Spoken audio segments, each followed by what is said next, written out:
Hello. Back to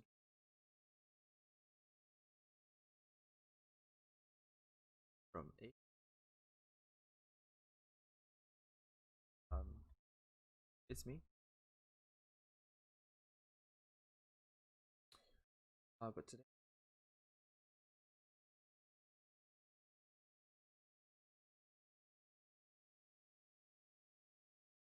books.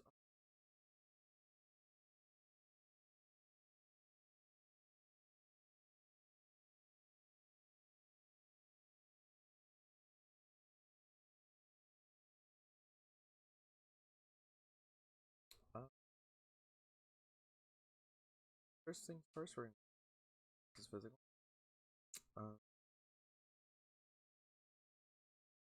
I become the newer thing.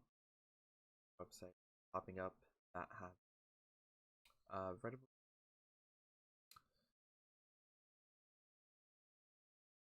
but at cost your full price almost all of the time, unless there's a sale going. Full like nine, $40 book cost. But with physical books, depending on where you go and which edition, fifth edition, or harder, kind of cheaper, but might be able to find free PDFs of the books you include Monster or Monster Man Gems, maybe some adventure book. Find most the book you're up and how to find a free people and put them online. Like I said, as a DM, or books you really help start you on them. Monster Man, monster stats,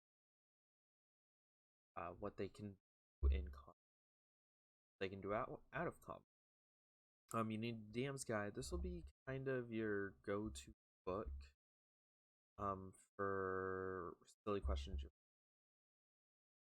If you're running like a already made running a homebrew campaign, still good because lots of references, what things should utilize, how to scale monsters, how to set up counters for your play. Next you're gonna want a player's handbook, and I know it seems after the guide, but they are two books, a lot bigger because it's more designed for the player. So this has spells, equipment broken down. It has races, has classes, has stat blocks of all of those. This is the core thing, is that GEMS is more focused on what the DM should know versus the player should know from the player's hand. But your DM should have a player's hand, as this, if let's say a player didn't write something down on their, they don't have a player. Oh, hey, I have a player. Here you go. You know, this, this, this. Oh, and don't forget spells. Um, Other source material. We're gonna go over that in a second. When I switch over to the other topic that I'm gonna cover today. Players wise, you really just player's handbook. That's primarily it, because that's where you'll build your character from, find your items, find your abilities, full breakdown of um but the player's handbook only has the core classes. And we're gonna cover what the core classes are in our classes video that we're gonna do. And this is the the core classes are kind of like, here's what you can play at the beginning. There are other books that have come out years since the start of 5th edition that have other races, other subclasses or existing classes, and a couple of classes. Apart from that, you really just need a player's handbook. It's the bread and butter. It holds all of the knowledge that a player will need to be successful.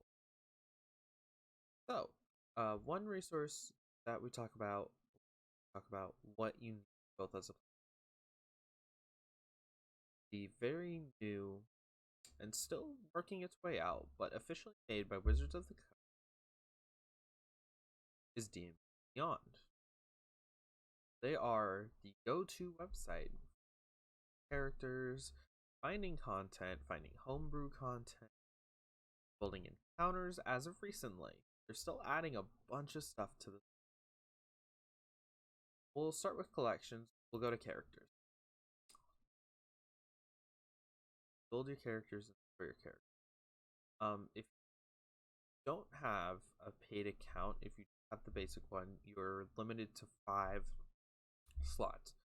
But given I help build and run campaigns alongside my fellow DM Jordan last episode, I kind of need to have unlimited slots so I can build a ton of characters. We're gonna go over how to build a character, all that later on. Next, you have my campaigns. This is where, if you're a DM, you're gonna probably buy quite a few of the digital or buy content from the books and not necessarily buy the whole book, which is what I do. I buy specifically what I want. This allows you to, as you can see, share content that you want. This is kind of just a great way to have your content shared, so only one person has to buy everything. As you can tell, after I delete that one, we currently have 2 big ones that started this year. This one isn't a technical game. This is Verso side character story I'm writing about one. Then you have encounters, which is new. This is the DM's side now. Get rid of them. They killed that thing.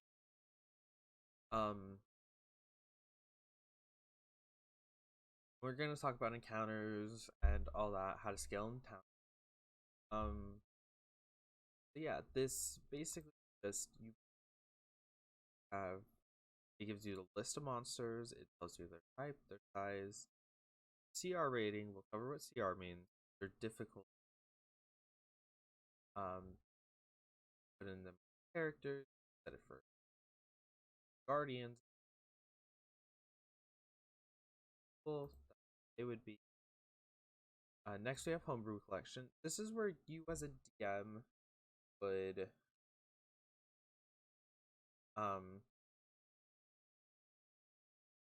added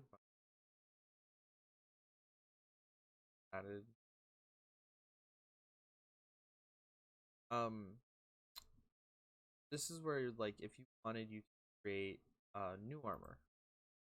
For case, I created Anchor of Drowning specifically for a player playing a. It was during a pirate theme Goliath barbarian. I was like, it's really cool if he had a giant anchor. Good.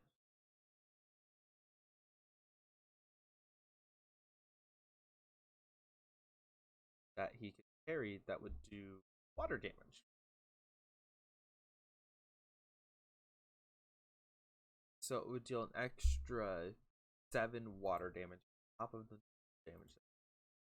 This item can't be. Yeah, I know. Because it's.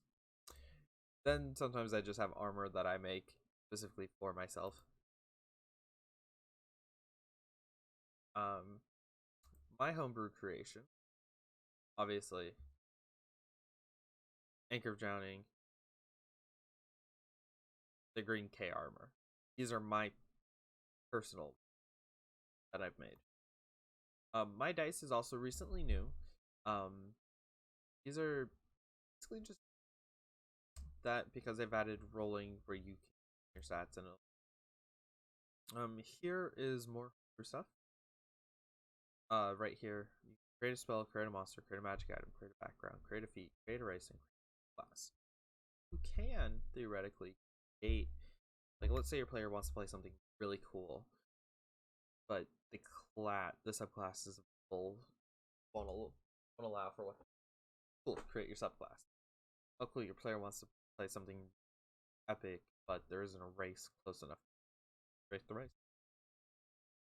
When you're homebrewing stuff, you got to keep in mind what your players are gonna want to do, what they're gonna want. You also want to make it balanced because, hey, maybe you want to publish that. Maybe you want other people. And here's the same. These are all fan-made stuff that you can find for basically free. Game rules, pretty much. Once again, we're gonna cover everything here, but you have your classes that are available to you. You can see that there's a very faint line here, separate Blood Hunter from the rest, which is why it's not under Bard, because this is Critical Role content. So they keep it separate because this isn't the official Wizards of the Coast content. This is a class Matt Mercer made for Critical Role Season 2. Oh, it's here. Then you have your spells broken down by 8 types of spells. Then you have it broken down by if you're just looking specifically for like bard spell, cleric spell. Have the spell casting here. Obviously, fighter isn't here because the Eldritch Knight, I believe, pulls from either cleric or the paladin list. There is a monk that can pull from. Rogue also pulls from most of these lists. Any of the non-already magical ones, like at the beginning, they will just pull from the list. Races, obviously, this just covers your races. Show you that. This, like I said, you have the player's handbook. So any of the races that you see with these orange with this orange line here, are going to be these 9 are your core races. Surprise Human's not in the middle, but it is at the bottom because it's alphabetical.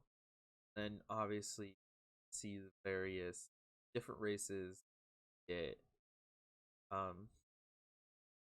as you go down, and they add more every time there's a book. Sometimes some are better than others. That's just how it goes. Then you have monsters, which is like the monster manual online, but once again limited by which books you have. Feet. All of this is limited. All of these are limited by what you own as official. But let's go to sources. This is where you can. This is specifically source books that have come out. As a dungeon master, you start with the basic rule player's hand, the dungeon master guide. Well, even as a player on Roll20, on D&D Beyond, you start with these. And then obviously all of these. If you want, don't have to. Usually somebody will. I mean, you don't need the player's handbook, whatever that is. Language at it, but slowly just build up your collection. As I am.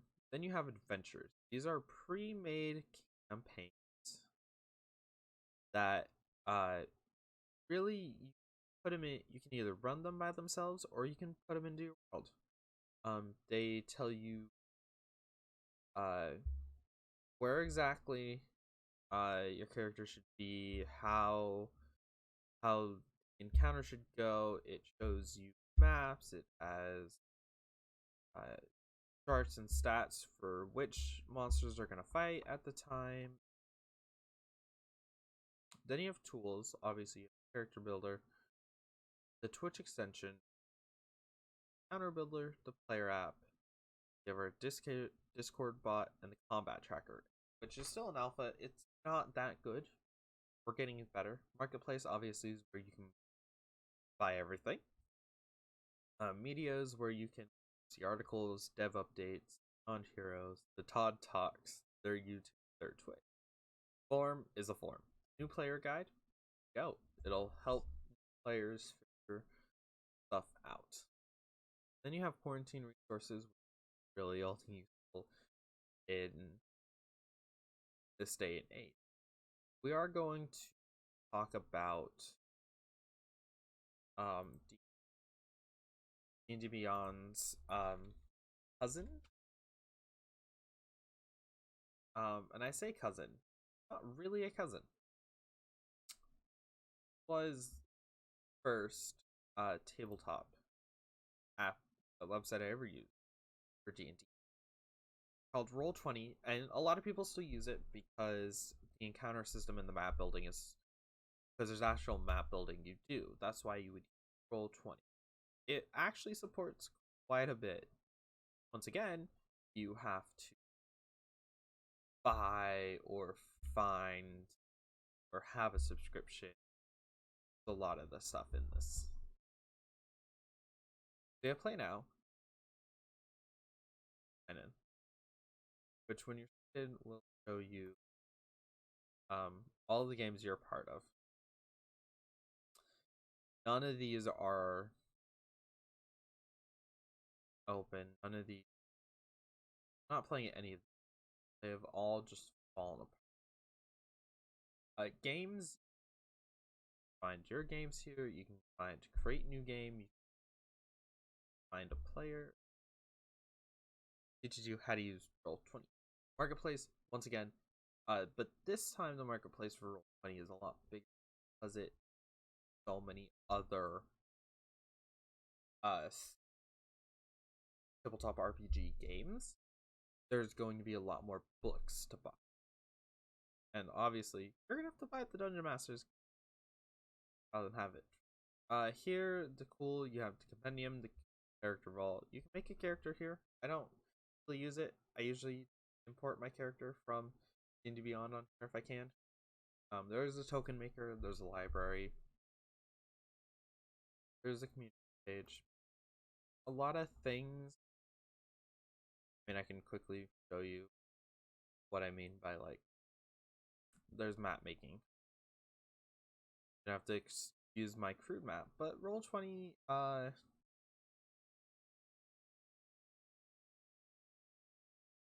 primarily is a ways. Side here you have what happens in combat.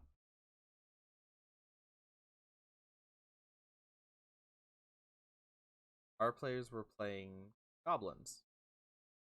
They burned down a house. There was a house here. Burned it down. There's players.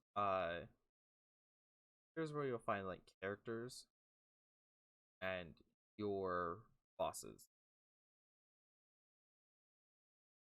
And then tokens around. It's always a grid that above the grid, under the grid. That just means that these are interactable. Like I could put 3 characters on here.